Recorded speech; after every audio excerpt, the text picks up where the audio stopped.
जर तुम्ही चांगल्या प्रकारे जागृती तयार सगळ्यांमध्ये, आता आपण काय होतोय वाचनालय तयार करतोय पण त्या वाचनालयामध्ये विद्यार्थी संख्या कमी आहे, म्हणजे आले तरी पण एखाद दोन विद्यार्थी वगैरे तिथं दिसत आहेत.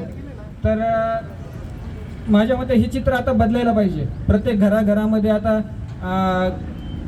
आपल्याला काय आता समाजामध्ये शेती वगैरे करणं आणि त्याच्यावरती पोट भरणं आता पहिल्यासारखं राहिलं तेवढं सोपं नाही आहे. तर प्रत्येक घरातून एक जण तरी आपलं कुठेतरी नोकरीला लागला पाहिजे, काहीतरी व्यवसाय त्याचा सुरू झाला पाहिजे आणि हे सगळं काही शिक्षणाशिवाय काही होणार नाही आहे.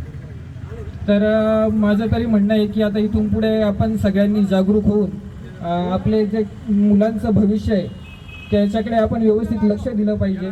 आणि लक्ष दिलं पाहिजे म्हणण्यापेक्षा आता इथून पुढे आपली जी संपत्ती असणार आहे ही तुमची पैशाची संपत्तीकडे त्याला काही किंमत नाही राहणार आहे. तुम्ही मुलांवर काय संस्कार करतायत हीच तुमची खरी संपत्ती असणार आहे इथून पुढं.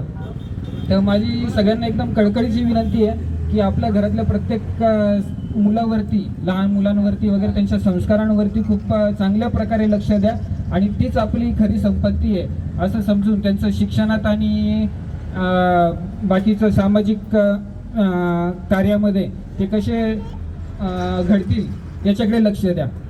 एवढं बोलून मी माझे 2 शब्द संपवतो. पुन्हा एकदा आपणा सगळ्यांना आंबेडकर जयंतीच्या खूप खूप शुभेच्छा माझ्या वतीने आणि तसेच सोने महावितरणच्या परिवारातर्फे.